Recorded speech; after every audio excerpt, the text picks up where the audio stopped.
Hello friends, போன வீடியோவில் section 35CCC பார்த்தோம். இந்த வீடியோவில் செக்ஷன் 35CCD பார்ப்போம். சேம் கிட்டத்தட்ட எல்லாமே ஒரே இதுதான், ஆனால் இதில் கொஞ்சம் சில ஆல்ட்ரேஷன்ஸ் இருக்குது. என்னென்னு பார்த்தீங்கன்னா, போனது என்ன பார்த்தோம், அக்ரிகல்ச்சர் எக்ஸ்டென்ஷன் ப்ராஜெக்ட்னு பார்த்தோம். இங்கே நோட்டிஃபைடு ஸ்கில் டெவலப்மெண்ட் ப்ராஜெக்ட். ஒரு நோட்டிஃபைடு ஸ்கில் டெவலப்மெண்ட் ப்ராஜெக்ட்டுக்கு ஒரு கம்பெனி அசசி, போனதில் என்ன பார்த்தோம், எந்த அசசினாலும் பண்ணிக்கலாம்னு பார்த்தோம். இந்த செக்ஷன் 35CCDக்கு கம்பெனி அசசி ஒரு நோட்டிஃபைடு ஸ்கில் டெவலப்மெண்ட் ப்ராஜெக்ட்டுக்காண்டி ஒரு எக்ஸ்பென்ஸ் பண்ணுறாரு அப்படின்னா அவர் டிடக்ஷன் கிளைம் பண்ணிக்கலாம். லேண்ட் அண்ட் பில்டிங்க்கு கிளைம் பண்ண முடியாது. எவ்வளோ டிடக்ஷன் பார்த்தீங்கன்னா 150% டிடக்ஷன். எல்லாம் சேம் பாயிண்ட்ஸ்.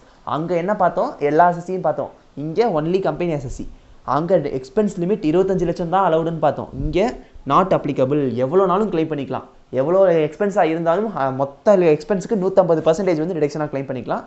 ஆனால் எலிஜிபிலிட்டி பார்த்தீங்கன்னா கம்பெனியாக இருக்கணும், நோட்டிஃபைடு ஸ்கில் டெவலப்மெண்ட் ப்ராஜெக்ட்டில் அவர் வந்து எக்ஸ்பென்ஸ் பண்ணியிருக்கணும், புக்ஸ் ஆஃப் அக்கௌண்ட் மெயின்டைன் பண்ணியிருக்கணும், ஆடிட் பண்ணியிருக்கணும். இந்த கண்டிஷன் அவர் சாட்டிஸ்ஃபை பண்ணிட்டார்னா அவர் வந்து செக்ஷன் 35CCD படி 150% ஃப்ளாட் டிடக்ஷன் கிளைம் பண்ணிக்கலாம். எக்ஸ்பென்ஸ் லிமிட் கிடையாது.